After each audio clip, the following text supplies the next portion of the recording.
নমস্কার বন্ধুরা, আমি তোমাদের মৌ ম্যাম। তোমরা দেখছো আরপেপ এডুকেশন, যেখানে চলছে আসন্ন প্রাইমারি টেট পরীক্ষার প্রস্তুতি। তাই আরপেপ এডুকেশনের সাথে যুক্ত হও এবং নিজের প্রস্তুতিকে আরও এক ধাপ এগিয়ে নিয়ে যাও। আগের 3টে ভিডিওতে আমি তোমাদের জন্য 3টি প্র্যাকটিস সেট নিয়ে এসেছিলাম সিটিপি থেকে, অর্থাৎ চাইল্ড ডেভেলপমেন্ট অ্যান্ড পেডাগজি থেকে। এটা তোমাদের চতুর্থ প্র্যাকটিস সেট এবং এই সেটেও রয়েছে 30টি প্রশ্ন এবং প্রত্যেকটি প্রশ্নের জন্য 4টি অপশান। তোমরা কমেন্ট বক্সে অবশ্যই আমাকে জানাবে যে কে কত পাচ্ছ তোমরা, এবং তোমরা প্রতিদিন কিন্তু প্র্যাকটিস করতে থাকবে। প্র্যাকটিস না করলে তোমরা অবশ্যই পিছিয়ে পড়বে। তাহলে চলো বন্ধুরা, শুরু করা যাক আমাদের আজকের প্রথম প্রশ্ন। দেখে নিই স্ক্রিনে কী রয়েছে আজকে আমাদের প্রথম প্রশ্ন। ক্রোধ, লজ্জা, আবেগ, অনুভূতি প্রভৃতির উৎস হলো। ক্রোধ, লজ্জা, আবেগ, অনুভূতি প্রভৃতির উৎস হলো মধ্য মস্তিষ্ক, সুষুম্না কাণ্ড, স্নায়ুতন্ত্র এবং গুরু মস্তিষ্ক। তোমাদেরকে বলতে হবে ক্রোধ, লজ্জা, আবেগ এগুলির উৎস কোথায়। এই প্রশ্নটির সঠিক উত্তর হলো মধ্য মস্তিষ্ক, অর্থাৎ অপশন এ।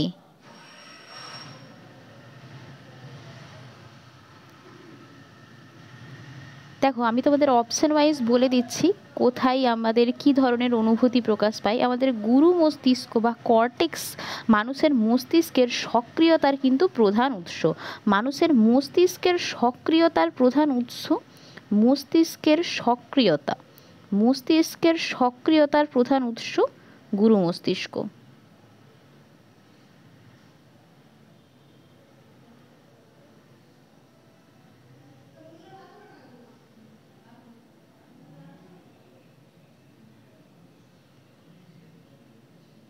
মস্তিষ্কের সক্রিয়তার প্রধান উৎস গুরু মস্তিষ্ক, যাকে বলা হয় কর্টেক্স।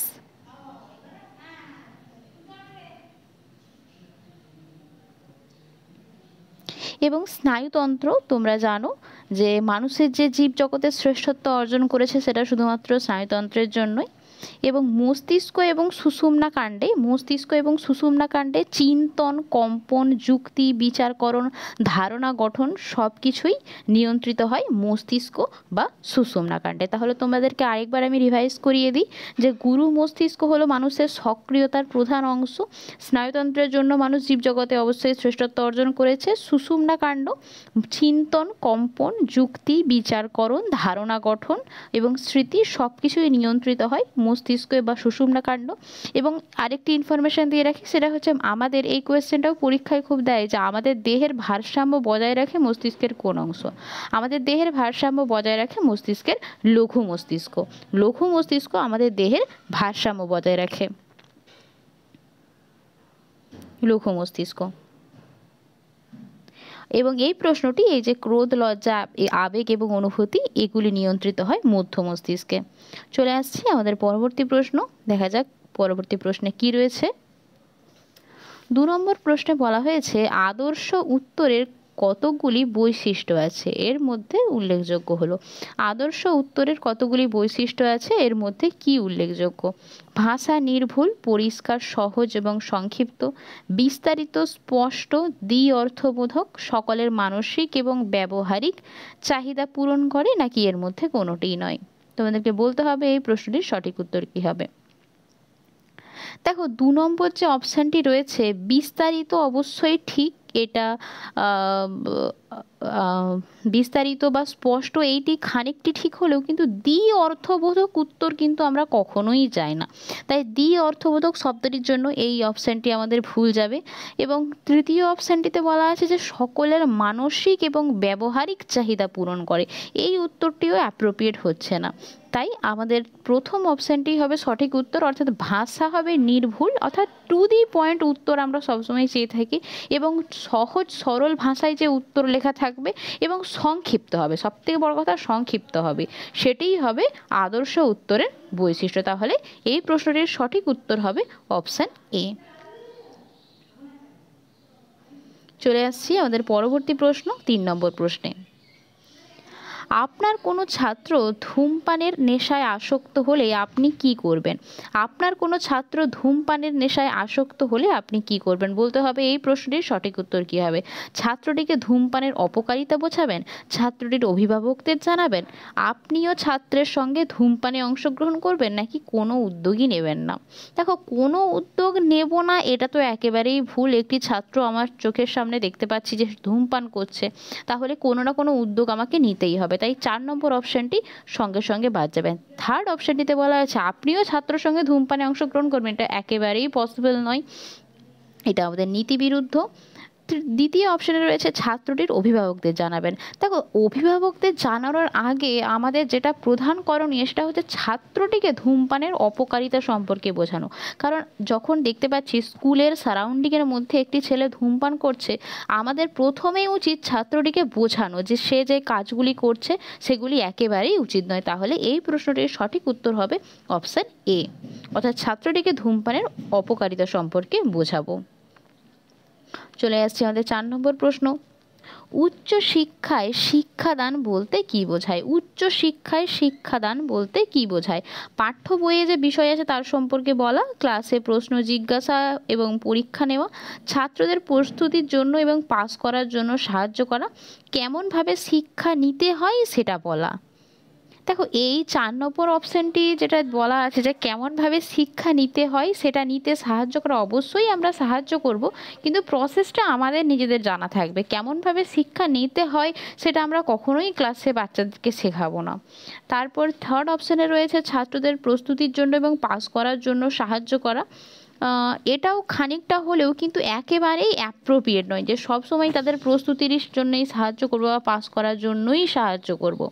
তারপরে প্রথম অপশানটিতে রয়েছে পাঠ্য বইয়ে যে বিষয় আছে তার সম্পর্কে বলা। হ্যাঁ, আমরা অবশ্যই পাঠ্য বইয়ে যে বিষয়টি আছে তার সম্পর্কে অবশ্যই বলবো, কিন্তু উচ্চশিক্ষার শিক্ষাদান অর্থাৎ শিক্ষার্থীদের বেটারমেন্টের জন্য, শিক্ষার্থীদের ভালো ফলের জন্য, তাদের ইন ফিউচারে তাদের উন্নতির জন্য যেটা আমাদের করণীয় সেটা হলো ক্লাসে প্রশ্ন জিজ্ঞাসা করা, এবং আমরা যে চ্যাপ্টারটা পড়ালাম, যে অধ্যায় বেসিসে আমরা পড়ালাম, সেই অধ্যায় থেকে অবশ্যই তাদেরকে প্রশ্ন জিজ্ঞাসা করতে হবে এবং তার যথাযথ মূল্যায়ন করতে হবে। কেননা মূল্যায়ন না করলে আমরা কখনোই বুঝতে পারবো না তাদের বাচ্চাদের ইমপ্রুভমেন্ট কতটা হয়েছে। তাই উচ্চশিক্ষার শিক্ষাদান এবং ক্লাসে শিক্ষার্থীদের বেটারমেন্টের জন্য যে প্রসেসটি সবথেকে উপযুক্ত সেটি হলো ক্লাসে প্রশ্ন জিজ্ঞাসা করব এবং তারপর সেই চ্যাপ্টার থেকে তার পরীক্ষা নেব, অর্থাৎ অপশন বি হবে এর সঠিক উত্তর। চলে আসছি আমাদের পরবর্তী প্রশ্ন। রাম মূর্তি কমিটি কত সালে গঠিত হয়? রাম মূর্তি কমিটি কত সালে গঠিত হয়? 4টে অপশন রয়েছে: 1991, 1986, 1992 এবং 1997। তোমাদেরকে বলতে হবে এই প্রশ্নটির সঠিক উত্তর কি হবে। রাম মূর্তি কমিটি কবে গঠিত হয়? দেখো, শিক্ষণ সংক্রান্ত কয়েকটি কমিটি রয়েছে, যেমন উডের despatch, Hunter commission, Sadler commission, Radhakrishnan commission, Mudaliar commission, Kothari commission, Ashok Mitra commission. এই কমিশনগুলো তোমাদেরকে জানতে হবে। প্রত্যেকটি কমিশনের কি কি সুপারিশ ছিল, কত সালে এসেছে এবং শিক্ষা প্রসঙ্গে এরা কি কি সুপারিশ করেছিল, এগুলো তোমাদেরকে কিন্তু প্রত্যেকটি কমিশনই খুব ভালো করে পড়তে হবে। শিক্ষা সংক্রান্ত যে কমিশনগুলো ছিল, তোমাদের যদি কোনো ভিডিও লাগে নেক্সট ক্লাসে তোমরা অবশ্যই কমেন্ট বক্সে আমাকে জানাবে, তাহলে শিক্ষণ সংক্রান্ত একটি ভিডিও আমি তোমাদেরকে অবশ্যই চ্যানেল থেকে প্রোভাইড করব। তাহলে বলে ফেলো বন্ধুরা, এই প্রশ্নটির সঠিক উত্তর কি হবে? রাম মূর্তি কমিটি কবে গঠিত হয়? এই প্রশ্নটির সঠিক উত্তর হবে 1991 সাল। চলে আসছি আমাদের পরবর্তী প্রশ্ন, 6 নম্বর প্রশ্নে। We must procure the best teachers for our children whatever it may cost. We must procure মানে সন্ধান করতে হবে, আমাদেরকে খুঁজে বার করতে হবে। সন্ধান করা বা খুঁজে বার করা। সন্ধান বা খোঁজা। প্রকিওর কথার অর্থ হলো সন্ধান বা খোঁজা। We must procure the best teachers for our children whatever it may cost. এই কথাটি কে বলেছেন? গান্ধীজি, নেতাজি, স্বামী বিবেকানন্দ নাকি রবীন্দ্রনাথ? তোমাদেরকে বলতে হবে এই প্রশ্নটির সঠিক উত্তর কি হবে। তাহলে বলে ফেলবো বন্ধুরা, এই প্রশ্নটি কি হবে। এই প্রশ্নটির সঠিক উত্তর হলো গান্ধীজি। চলে আসছি আমাদের পরবর্তী প্রশ্ন 7 নম্বর প্রশ্নে। শিক্ষাকে বাধ্যতামূলক করার ক্ষেত্রে কোন বিষয়টি সর্বাধিক অন্তরায় হয়ে দাঁড়িয়েছে? শিক্ষাকে বাধ্যতামূলক করার ক্ষেত্রে অর্থাৎ কম্পালসারি করার ক্ষেত্রে কোন বিষয়টি সর্বাধিক অন্তরায় হয়ে দাঁড়িয়েছে? অন্তরায় কথার অর্থ হলো বাধা। অন্তরায় কথার অর্থ হলো বাধা। কোনটি বাধা হয়ে দাঁড়িয়েছে? শিক্ষকের অভাব, সরকারের আর্থিক সংকট, অশিক্ষা, দারিদ্র্য আর কুসংস্কার, নাকি সাংস্কৃতিক অন্তরায়? বলে ফেলো এই প্রশ্নটির সঠিক উত্তর কি হবে। দেখো, সাংস্কৃতিক অন্তরায়টা উপযুক্ত হলেও কিন্তু একেবারে অ্যাপ্রোপ্রিয়েট এটা আমরা বলবো না। সরকারের আর্থিক সংকট এই বিষয়েও আমরা কোনো মন্তব্য করতে পারি না। শিক্ষকের অভাব এটাও কিন্তু বলা যায় না, খানিকটা সত্য হলেও কিন্তু পুরোপুরিভাবে সত্যি নয়। তাহলে এই প্রশ্নটির সঠিক উত্তর হবে অশিক্ষা, দারিদ্র্য এবং কুসংস্কার। আমাদের যে জাতিভেদ প্রথা রয়েছে, বর্ণ বৈষম্য রয়েছে, এগুলি কিন্তু আমাদের মধ্যে অশিক্ষা বা দারিদ্র্য বা কুসংস্কারের জন্যও খানিকটা স্প্রেড করে রয়েছে। তাই এগুলোকে যদি আমরা দূর করতে পারি, সমাজ কিন্তু আরও বেশি করে উন্নতির শিখরে পৌঁছে যাবে। এবং শিক্ষাকে বাধ্যতামূলক করার ক্ষেত্রেও কিন্তু অন্তরায় এটাই, অনেকেই চায়, অনেক পরিবার এরকম দেখা যায় যে মেয়েদেরকে শিক্ষার জন্য বেশি এগিয়ে দিতে চায় না, বলে যে মেয়েরা যদি বেশি শিক্ষিত হয় তাহলে কি হবে, সমাজে তারা যদি বেশি পড়াশুনো শিখে যায় তাহলে সংসার করতে পারবে না। এই ধরনের কিছু কুসংস্কার, জাতিভেদ প্রথা, বর্ণ বৈষম্য, বর্ণ বিদ্বেষ মানুষের মধ্যে রয়ে গেছে। কিছু কিছু মানুষের মধ্যে এখনও এগুলো বর্তমান সমাজের কিছু কিছু জায়গায়। তাহলে এই শিক্ষাকে বাধ্যতামূলক করার ক্ষেত্রে আমাদের কিন্তু সর্বাধিক যেটা অন্তরায় সেটা হলো অশিক্ষা, দারিদ্র্য এবং কুসংস্কার। এবং তাহলে এই প্রশ্নটির সঠিক উত্তর হবে অপশান সি। চলে আসছি আমাদের পরবর্তী প্রশ্ন। শিক্ষার উদ্দেশ্য হলো শিশুদের কর্মদক্ষতার সম্পূর্ণ উপলব্ধি, এর জন্য কোনটি করণীয়? শিক্ষার উদ্দেশ্য হলো কর্মদক্ষতার সম্পূর্ণ উপলব্ধি, এর জন্য কোনটি করণীয়?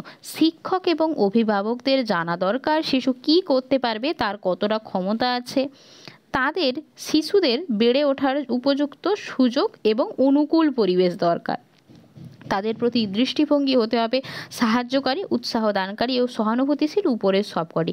দেখো বন্ধুরা, তোমরা প্রত্যেকটি পয়েন্ট খুব ভালোভাবে পড়ে দেখো। প্রথম অপশানে আমি আবার অপশানগুলো বলছি, তোমরা একটি ওয়ার্ড বাই ওয়ার্ড ভালো করে মানেগুলো বোঝার চেষ্টা করবে। এই ধরনের পেডাগজিক্যাল কোশ্চেনগুলো কিন্তু অনেক দুটো অপশানের মধ্যে মনে হয় একই রকম, কিন্তু তোমরা যদি ভালো করে বুঝতে পারবে 19-20 কিন্তু থেকে থাকে। তাহলে দেখো চেষ্টা করে যে এই প্রশ্নটির সঠিক উত্তর কী হবে। শিক্ষক এবং অভিভাবকদের জানা দরকার শিশু কি করতে পারবে, তার কতটা ক্ষমতা আছে। অবশ্যই একটা শিক্ষক এবং অভিভাবকদের বাড়ির বাবা মার জানা দরকার একটা শিশু কতটা অ্যাচিভ করতে পারলো, শিশুরা কি করতে পারবে, তার মধ্যে কোনো সুপ্ত প্রতিভা আছে নাকি, এটা খুঁজে বার করা শিক্ষক এবং অভিভাবক উভয়েরই কর্তব্য। তাহলে তো এই অপশানটি একেবারেই ঠিক হবে। দ্বিতীয় অপশানে বলা হয়েছে শিশুদের বেড়ে ওঠার জন্য উপযুক্ত সুযোগ এবং অনুকূল পরিবেশ। অনুকূল পরিবেশ না হলে, একটা পরিবেশ যদি পড়াশুনোর উপযুক্ত না হয়, কখনোই একটি শিশু ভালো করে শিখতে পারে না। এবং তৃতীয় অপশানে বলা হয়েছে তাদের প্রতি দৃষ্টিভঙ্গি হতে হবে সাহায্যকারী, উৎসাহ দানকারী ও সহানুভূতিশীল। হ্যাঁ, এই অপশানটিও কিন্তু অবশ্যই ঠিক হবে। তাহলে এই প্রশ্নটির সঠিক উত্তর হবে উপরের সবকটি, অর্থাৎ অপশান ডি। চলে আসছি আমাদের পরবর্তী প্রশ্ন 9 নম্বর প্রশ্নে। শিক্ষাই পারে প্রতিবন্ধকতাকে জয় করতে, এই সুপারিশটি কোন কমিশন করেছিল? Kothari commission, Ramamurthy commission, Hunter commission, Ramakrishna commission. দেখো, রামকৃষ্ণ বলে কোনো কমিশন হয় না, এটা হয় রাধাকৃষ্ণন কমিশন।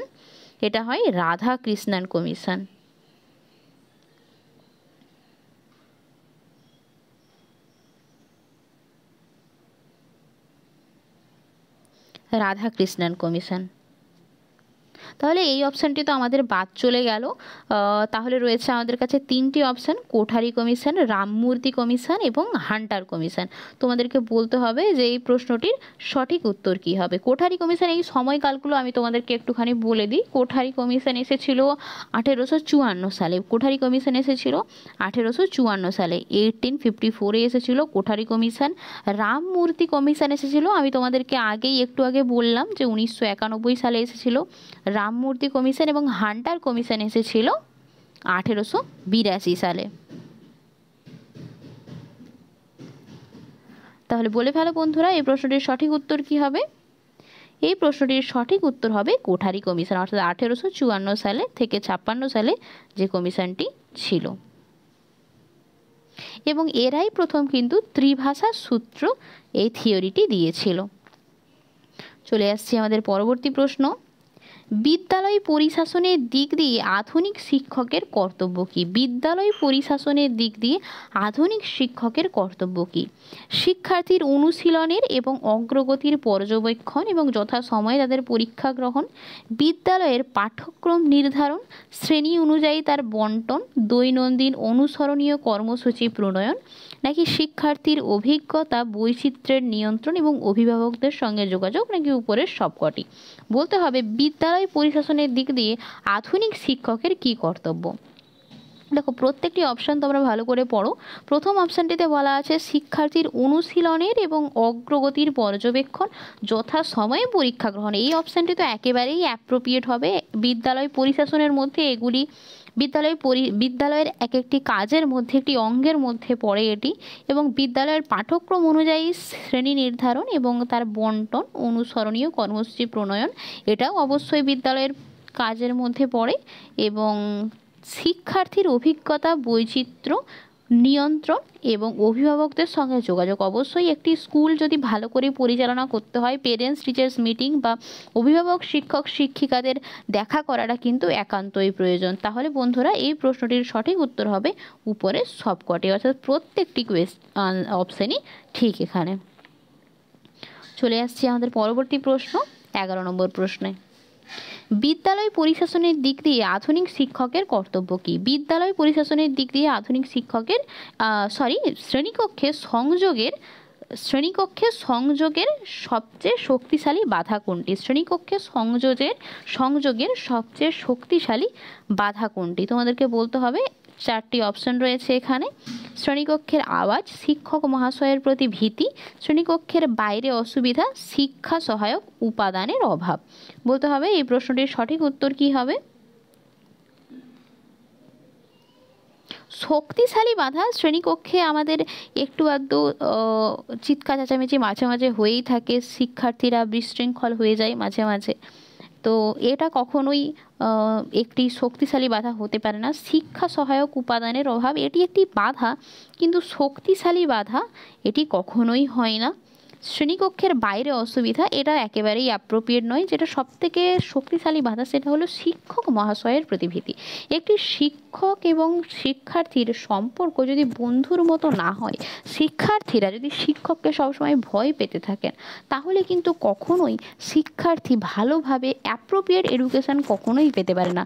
যদি না শিক্ষক শিক্ষার্থীদের সঙ্গে বা শিক্ষার্থী শিক্ষকের সঙ্গে ভালোভাবে মিশে যাচ্ছে, এডুকেশান কখনোই সাকসেসফুল হতে পারে না। তাহলে এই প্রশ্নটির সঠিক উত্তর হবে অপশান বি, অর্থাৎ শিক্ষক মহাশয়ের প্রতি ভীতি।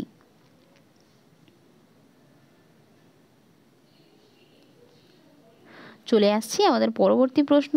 শিক্ষার মূল লক্ষ্য হলো মানুষকে সৎ হিসেবে গড়ে তোলা, মূল্যবোধ জাগানো ও ব্যক্তির গুণাবলীর যথার্থ বিকাশ, বিভিন্ন বিষয়ে জ্ঞান অর্জন করা, বৃত্তিমূলক দক্ষতা বাড়ানো। দেখো বৃত্তিমূলক দক্ষতা বাড়ানোটা একেবারেই অ্যাপ্রোপ্রিয়েট নয়। বিভিন্ন বিষয়ে জ্ঞান অর্জন করা শিক্ষার লক্ষ্য, এটা একটা হলেও হতে পারে, কিন্তু বিভিন্ন বিষয়ে জ্ঞান অর্জনের থেকেও আমাদের অ্যাপ্রোপ্রিয়েট অপশান আরও রয়েছে। দেখো মানুষকে সৎ হিসেবে গড়ে তোলা, এটাও একটা লক্ষ্যের মধ্যে পড়ে, কিন্তু সবথেকে বেশি যেটা শিক্ষার মূল লক্ষ্য বলা যেতে পারে সেটা হচ্ছে মানুষের মধ্যে মূল্যবোধ জাগানো। একটা শিশুর মধ্যে মূল্যবোধ জাগানো এবং গুণাবলীর, তার মধ্যে যে সুপ্ত প্রতিভা রয়েছে, যে গুণাবলীগুলো রয়েছে, তার মধ্যেও যে ক্ষমতা রয়েছে, কোনো একটা পোটেনশিয়ালিটি রয়েছে, সেও কিছু করতে পারবে, এই গুণাবলীর যথার্থ প্রকাশই কিন্তু শিক্ষার লক্ষ্য। তাহলে এই প্রশ্নটির সঠিক উত্তর হবে অপশান বি। চলে আসছি আমাদের পরবর্তী প্রশ্ন, 13 নম্বর প্রশ্নে। লেখাপড়ায় অনগ্রসর শিশুদের ছাত্রদের পাকা করতে কোন ব্যবস্থা গ্রহণীয়? মনিটর প্রথা চালু করা, গ্রুপ ডিসকাশন ও বিভিন্ন বিষয়ে বিতর্ক সভা করা, আলাদাভাবে বাড়িতে পড়ানো, ক্লাস থেকে বের করে দেওয়া। দেখো লাস্টের অপশানটি একেবারেই অ্যাপ্রোপ্রিয়েট নয়। আলাদাভাবে বাড়িতে পড়ানো এটাও একেবারেই নয়। মনিটর প্রথা চালু করা এটাও কিন্তু একেবারেই অ্যাপ্রোপ্রিয়েট নয়। অ্যাপ্রোপ্রিয়েট অপশানটি হলো গ্রুপ ডিসকাশন এবং বিভিন্ন বিষয়ে বিতর্ক সভা করা। অর্থাৎ একটা টপিক নিলাম, সেই টপিকটা থেকে আমি প্রত্যেকটি শিশুকে বা শিক্ষার্থীকে জিজ্ঞাসা করব প্রত্যেকের এই বিষয়ে মতামত কী থাকতে পারে। দেখবেন প্রত্যেকটি শিক্ষার্থীর কাছ থেকেই তারাও কিছু বলবে, তারাও নিজেদের মতামতটি যখন প্রকাশ করবে বা কোনো একটা বিষয়ে বিতর্ক আয়োজন করা বা কোনো একটা টপিক নিয়ে আলোচনা করা বা দুটি টিম ভাগ করে দিয়ে ডিসকাশন করা, এগুলি কিন্তু শিক্ষায় অগ্রসরের জন্য একটি গুরুত্বপূর্ণ উপায় হতে পারে। তাহলে এই প্রশ্নটির সঠিক উত্তর হবে, অর্থাৎ লেখাপড়ায় অনগ্রসর ছাত্রদের পাকা করতে যে ব্যবস্থাটি সবথেকে বেশি অ্যাপ্রোপ্রিয়েট সেটি হলো গ্রুপ ডিসকাশন এবং বিভিন্ন বিষয়ে বিতর্ক সভা করা। তাহলে অপশান বি হবে এর সঠিক উত্তর। চলে আসছে আমাদের পরবর্তী প্রশ্নে। শিক্ষকতাকে তুমি কোন দৃষ্টিতে দেখো? শিক্ষকতাকে তুমি কোন দৃষ্টিতে দেখো?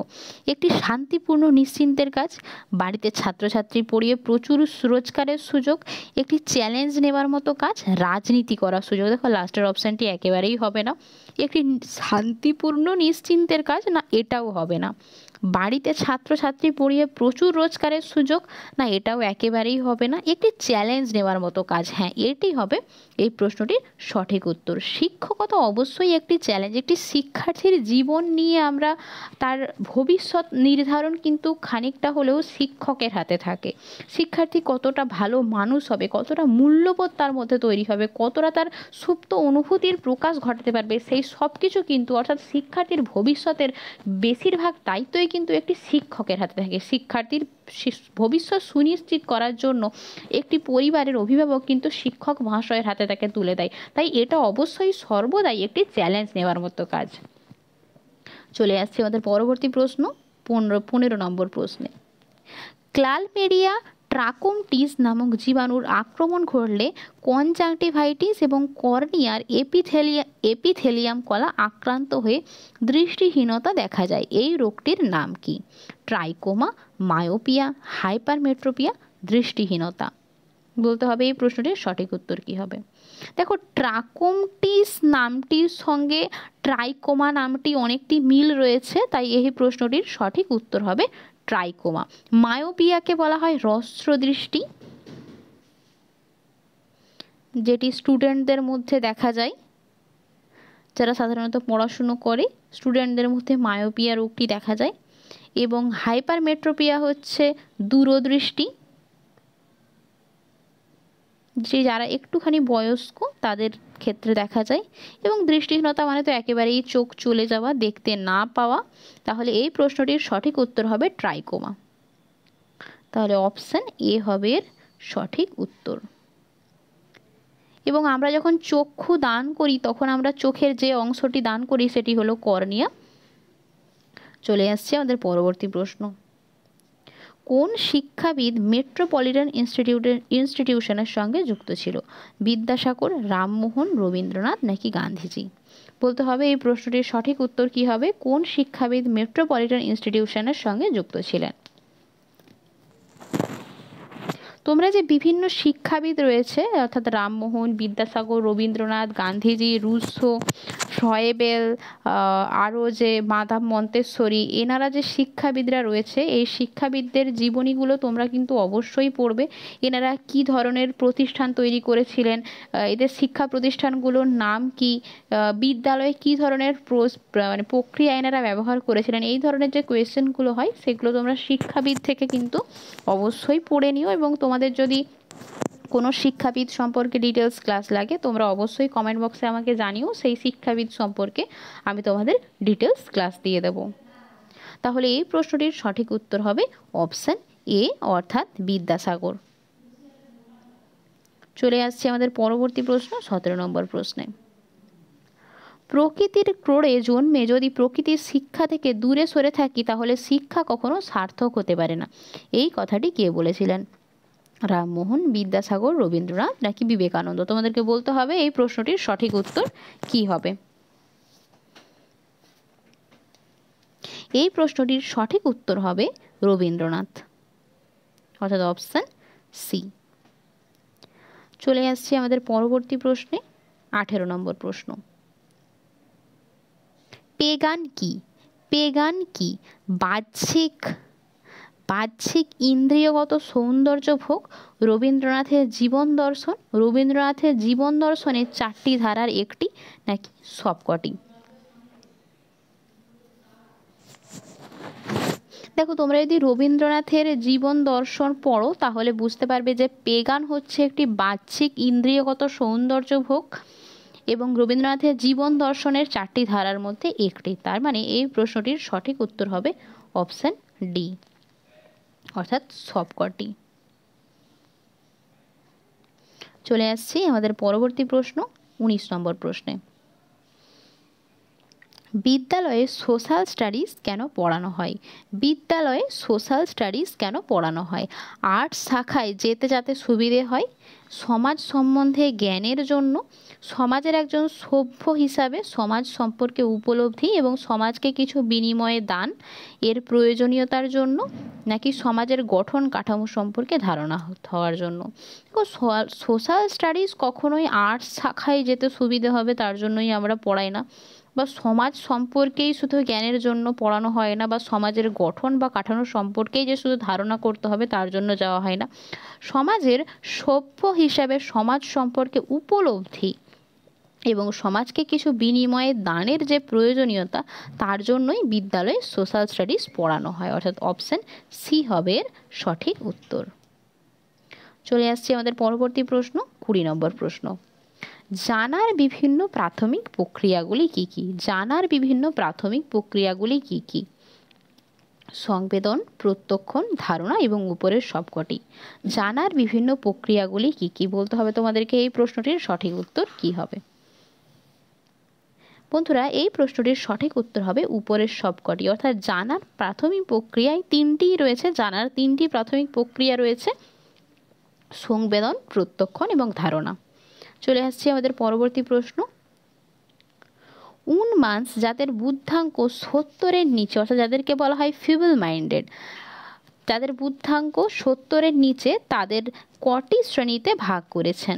2টি, 3টি, 4টি নাকি 5টি? বলতে হবে এই প্রশ্নটির সঠিক উত্তর কি হবে।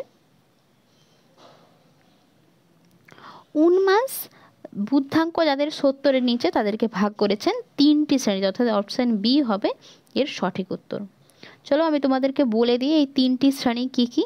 এই 3টি শ্রেণীর মধ্যে প্রথমেই রয়েছে অল্পধি, মন্দধি এবং জড়ধি। কি কি বললাম তোমাদেরকে? 3টি অপশন। অল্পধি,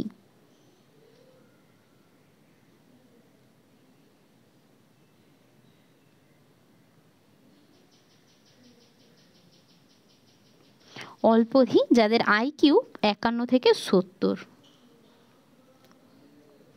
51 থেকে 70। মন্দধি,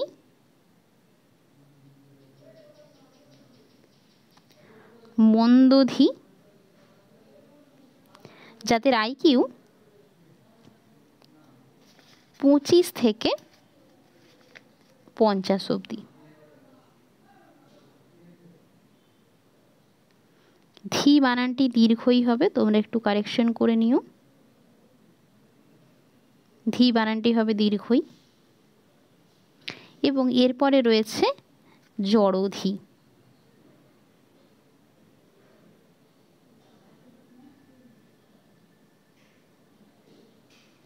যাদের আইকিউ লেস দ্যান 25, অর্থাৎ 25-এর নিচে। তাহলে কি কি বললাম বন্ধুরা? অল্পধি, মন্দধি এবং জড়ধি যাদের বুদ্ধাঙ্ক 70-এর নিচে তাদেরকে এই 3টি শ্রেণীতে ভাগ করা হয়। চলে আসছে আমাদের পরবর্তী প্রশ্ন, 22 নম্বর প্রশ্নে। দেখা যাক 22 নম্বর প্রশ্নে কি বলা হয়েছে। কোনো বিষয়ের প্রতি ছাত্রদের আগ্রহ বাড়ানোর জন্য কি করা উচিত? কোনো বিষয়ের প্রতি ছাত্রদের আগ্রহ বাড়ানোর জন্য কি করা উচিত? প্রতিদিন সব ছাত্রের পড়া ধরা, ছাত্রদের একের পর এক ডেকে বোর্ডে লিখতে বলা, বিষয়টি নিয়ে বিস্তৃত আলোচনা করা, ক্লাসে মাঝে মাঝেই গ্রুপ ডিসকাশন চালু করা। এই একটু আগে আমি তোমাদের এই ধরনেরই একটি কোয়েশ্চেন দিয়েছিলাম যে ছাত্রদের মধ্যে আগ্রহ বাড়ানোর জন্য বা বোরনেসটা কাটানোর জন্য কি করা উচিত। অবশ্যই এই প্রশ্নের সঠিক উত্তর হবে ক্লাসে গ্রুপ ডিসকাশন চালু করা। তবু আমি তোমাদের বাকি অপশানগুলোও ডিটেলসে বলে দিচ্ছি। দেখো, প্রতিদিন সব ছাত্রের পড়া ধরা আগ্রহ বাড়ানোর জন্য এটা একেবারেই কার্যকরী প্রসেস, অবশ্যই একটা কার্যকরী প্রসেস, কিন্তু সবসময় যে পড়া ধরলেই আগ্রহ বাড়ে তা নাও হতে পারে। বা ছাত্রদের একের পর এক ডেকে বোর্ডে লিখতে বলা, যদি সবাইকে আমরা প্রতিদিন প্রত্যেকটি ছাত্রকে বোর্ডে ডেকে লেখাতে যাই তাহলে ক্লাস অনেক লেন্দি হয়ে যাবে, ক্লাস নেওয়া একেবারেই সম্ভব হবে না, অনেকটি সময় সাপেক্ষ ব্যাপার। এবং ক্লাস বিষয়টি নিয়ে বিস্তৃত আলোচনা করা, ছোট ছোট শিশুদের আমরা কখনোই ক্লাসে কোনো জিনিসকে নিয়ে বিস্তৃতভাবে কিছু বলবো না, বা নিজেরাও কোনো কিছু খুব বেশি ডিটেলসে বলবো না। একটি শিক্ষার্থীর জন্য যতটা জানার দরকার আমরা ঠিক ততটাই তাকে জানাবো। হ্যাঁ, অবশ্যই যেটি সবথেকে আগ্রহ বাড়ানোর জন্য কার্যকরী প্রসেস সেটি হলো ক্লাসে মাঝে মাঝেই গ্রুপ ডিসকাশন করা। অর্থাৎ একটি টপিক নিয়ে আমরা প্রত্যেকটি শিক্ষার্থীকে জিজ্ঞাসা করব এই বিষয়টি নিয়ে তার মতামত কী, বা সে এই বিষয়টি নিয়ে কী ভাবে। ছাত্রদের আগ্রহ বাড়ানোর জন্য এটি একটি গুরুত্বপূর্ণ পন্থা, অর্থাৎ অপশান ডি হবে এর সঠিক উত্তর। চলে আসছে আমাদের পরবর্তী প্রশ্ন, 23 নম্বর প্রশ্নে। কোনো বিষয় পড়ানোর সময় শিক্ষকের উচিত পাঠ্য বই ধরে পড়ানো, পাঠ্য বইয়ের প্রেক্ষিতে উচ্চতর বই থেকে পড়ানো, বিভিন্ন বিষয়ের প্রেক্ষিতে গল্পচ্ছলে বৃহত্তর প্রেক্ষিত ছুঁয়ে যাওয়া, বিভিন্ন বই থেকে ঘেঁটে নোট দেওয়া। দেখো, 4 নম্বর অপশানটি একেবারেই হবে না। পাঠ্য বই ধরে পড়ানো এটাও একেবারেই অ্যাপ্রোপ্রিয়েট হচ্ছে না। পাঠ্য বইয়ের প্রেক্ষিতে উচ্চতর বই থেকে পড়ানো, দেখো একটি ক্লাস 5-এর শিশুকে আমরা যদি ক্লাস 10-এর বই থেকে পড়াই কখনোই সেটা তার কাছে ফলপ্রসূ হবে না। একটি 5-এর স্টুডেন্টের জন্য যতটুকু জানার দরকার আমরা সেইটুকুই বলবো। তবে হ্যাঁ, তাদেরকে আমি ডিটেলস খুব বেশি না বললেও যে পরবর্তীকালে এই ধরনের ঘটতে পারে বা এর থেকেও বেশি কিছু তোমরা জানতে পারো পরবর্তী ক্লাসে গিয়ে, এই ধরনের কথা আমি তাদেরকে অবশ্যই বলতে পারি।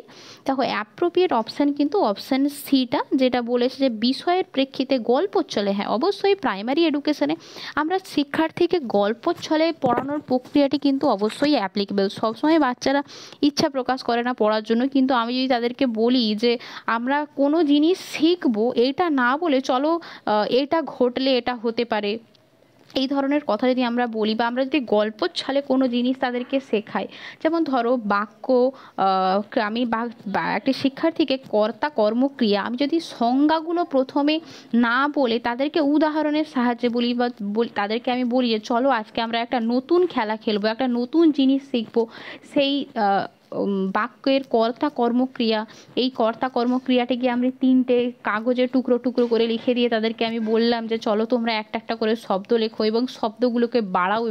এভাবে যদি আমি শিক্ষার্থীকে শেখাতে পারি, অর্থাৎ গল্পের ছলে বা তাদেরকে হাতে কলমে কিছু প্র্যাকটিক্যাল করি যদি আমি তাদেরকে শেখাতে পারি, সেটা কিন্তু অবশ্যই অ্যাপ্লিকেবল হবে। তাই এই প্রশ্নটির সঠিক উত্তর হবে বিষয়ের প্রেক্ষিতে গল্পচ্ছলে বৃহত্তর প্রেক্ষিত ছুঁয়ে যাওয়াই কিন্তু আসল উদ্দেশ্য। চলে আসছে আমাদের পরবর্তী প্রশ্ন, 24 নম্বর প্রশ্নে। কোন উক্তিটি একজন শিক্ষকের ক্ষেত্রে প্রযোজ্য নয়, অর্থাৎ অ্যাপ্লিকেবল নয় কোন উক্তিটি? শিক্ষকদের প্রকৃত আগ্রহ থাকবে ছাত্রদের প্রতি, এটি তো অবশ্যই প্রযোজ্য। ছাত্রদের নির্দেশ দেওয়া বা নিয়ম শৃঙ্খলা বজায় রাখতে সক্ষম হওয়া, এটাও অবশ্যই প্রযোজ্য। নতুন অবস্থায় নিজেকে মানিয়ে নিতে অনিচ্ছুক, দেখো এটা কিন্তু একেবারেই প্রযোজ্য হবে না। আমরা যখনই যেই জায়গায় আমাদের পোস্টিং হোক না কেন, আমাদেরকে সব সময় সেই জায়গাটি মানিয়ে নিতে হবে। হয়তো খুব গ্রামের দূরবর্তী এলাকা, সেই সব জায়গাতেও আমাদেরকে কিন্তু সব সময় মানিয়ে নিতে হবে। চলো তাও 4 নম্বর অপশানটি আমরা দেখে নিই। শিক্ষকরা যেসব কাজ করেন তাতে উৎসাহ প্রকাশ করা, অবশ্যই উৎসাহ না থাকলে আমরা বা আগ্রহ বা ইচ্ছে না থাকলে আমরা কোনো কাজই সঠিকভাবে করতে পারবো না। তাহলে এই 4 নম্বর অপশানটিও ঠিক হবে। তাহলে যেটি প্রযোজ্য নয় বা অ্যাপ্লিকেবল নয় সেটি হলো নতুন অবস্থায় শ্রেণীতে নিজেকে মানিয়ে নিতে অনিচ্ছুক, অর্থাৎ অপশান সি হবে এর সঠিক উত্তর। চলে আসছে আমাদের পরবর্তী প্রশ্ন, 25 নম্বর প্রশ্নে। শিক্ষক মহাশয়ের উচিত শিশুদের কাছ থেকে তাদের বয়সের অনুপযুক্ত কিছু অনুসন্ধান করা, তা চাইলে শিশুদের বাড়বে কিছু অনুসন্ধান এই প্রশ্নটি আমার মনে হয় একটু ভুল আছে, চলো একটু দেখে নেওয়া যাক কি বলেছে। শিক্ষক মহাশয়ের উচিত নয়, আচ্ছা উচিত নয় শিশুদের কাছ থেকে তাদের বয়সের অনুপযুক্ত কিছু অনুসন্ধান করা, কোনোটি উচিত নয়। তাহলে শিশুদের কি, অর্থাৎ বয়সের থেকে আমি হয়তো ক্লাস 5-এ পড়ে কোনো একটা বাচ্চা, তার কাছ থেকে আমি ক্লাস 10-এর কোনো ফিজিক্সের থিওরি বা কেমিস্ট্রির থিওরি জিজ্ঞাসা করছি, তাহলে তাদের কি হবে? তাদের মধ্যে বাড়বে হতাশ হয়ে যাবে এবং ঘাবড়ে যাবে। ছাত্রদের বেশি উৎসাহ পাবে, নাকি কোনোটিই নয়? বলতে হবে এই প্রশ্নটির সঠিক উত্তর কী হবে। তাদের মধ্যে অবশ্যই উৎসাহ তারা কখনোই পাবে না, যেটা তারা জানে না, হয়তো সেইটা না জানতে প্রশ্নের উৎসাহ দিতে না পারলে তারা কখনোই মানে উত্তরটি না দিতে পারলে তারা কখনোই উৎসাহ পাবে না, হতাশ হয়ে যাবে। হ্যাঁ, এটা একটা পয়েন্ট হতে পারে, কিন্তু দ্বিতীয় অপশানটিতে দেখো কি বলা হয়েছে, হতাশ হয়ে যাবে এবং ঘাবড়ে যাবে। হ্যাঁ, এই দ্বিতীয় অপশানটি হবে সঠিক উত্তর। চলে আসছে আমাদের পরবর্তী প্রশ্ন। মায়োপিয়া হলো, একটু আগেই আমি তোমাদেরকে ওই একটি কোয়েশ্চেন বলতে গিয়ে বলেছিলাম যে মায়োপিয়া কি, হ্রস্ব দৃষ্টি, দূরদৃষ্টি, গাণিতিক অক্ষমতা নাকি লিখন অক্ষমতা, কি হবে তোমাদেরকে বলতে হবে এই প্রশ্নটির সঠিক উত্তর। দেখো, গাণিতিক অক্ষমতাকে আমরা বলি ডিসক্যালকুলিয়া বলা হয় গাণিতিক অক্ষমতা, ডিসক্যালকুলিয়া।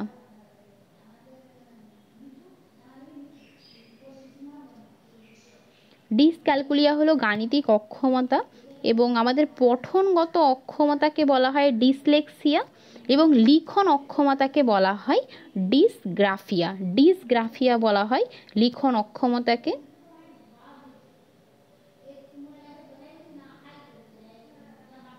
ডিসগ্রাফিয়া। এবং দূরদৃষ্টি হলো হাইপারমেট্রোপিয়া।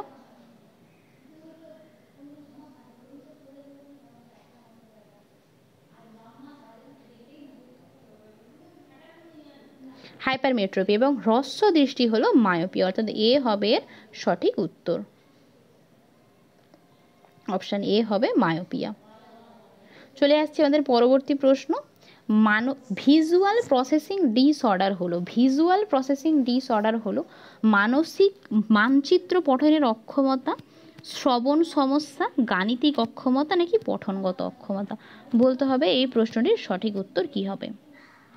দেখো, শ্রবণ সমস্যা এই ধরনের একটি প্রশ্ন আমি আগে বললাম তোমাদেরকে, গাণিতিক অক্ষমতাকে বলা হয় ডিসক্যালকুলিয়া এবং পঠনগত অক্ষমতাকে বলা হয় ডিসলেক্সিয়া। এটা আগে বলিনি আমি, এটি বলে দিলাম, ডিসলেক্সিয়া।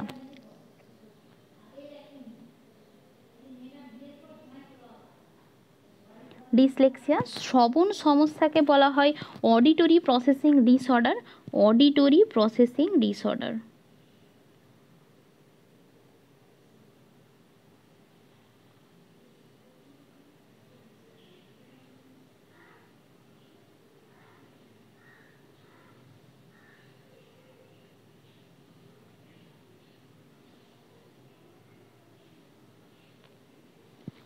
প্রসেসিং ডিসঅর্ডার হলো শ্রবণ সমস্যা। তাহলে এই প্রশ্নটির সঠিক উত্তর হবে ভিজুয়াল প্রসেসিং ডিসঅর্ডার হলো মানচিত্র পঠনের সমস্যা, অর্থাৎ অপশান এ হবে সঠিক উত্তর।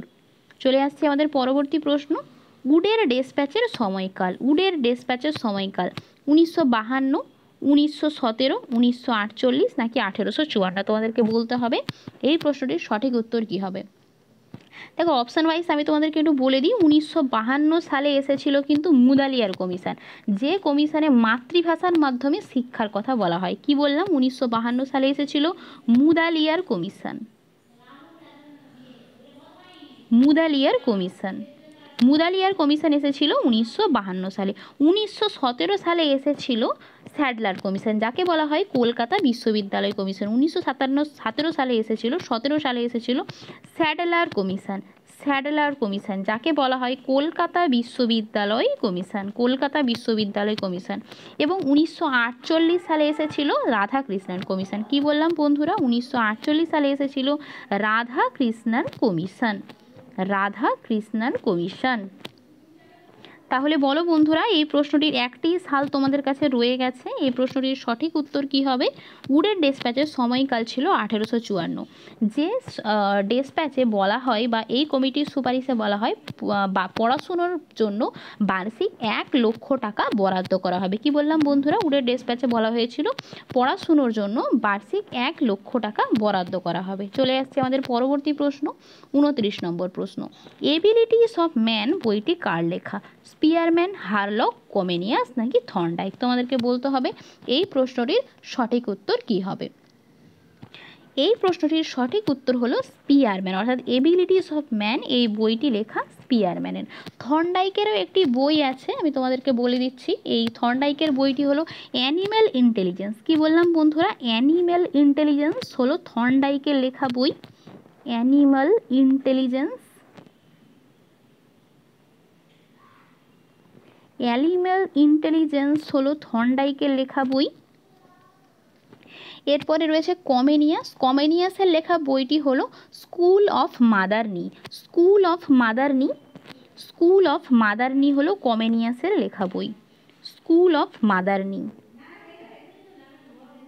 স্কুল অফ মাদারনি, মাদারনি। এবং হারলকের লেখা বইটি হলো চাইল্ড ডেভেলপমেন্ট, চাইল্ড ডেভেলপমেন্ট।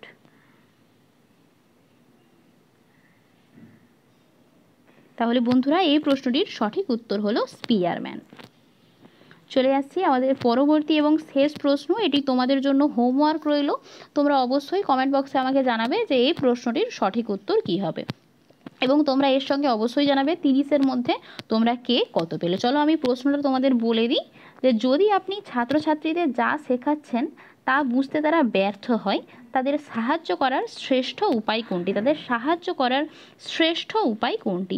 সহজাত ভাষায় এই পাঠের পুনরাবৃত্তি, তাদের সমস্যাগুলোকে চিহ্নিত করো, শিক্ষকদের জন্য পথপ্রদর্শক বইগুলি পড়ে দেখা, নাকি তাদের পাঠ অভ্যাসের উন্নয়ন? তোমাদেরকে বলতে হবে এই প্রশ্নের সঠিক উত্তরটি হবে। অবশ্যই এই প্রশ্নের সঠিক উত্তরটি তোমরা আমাকে কমেন্ট বক্সে জানাবে। এটি তোমাদের হোমওয়ার্ক রইল।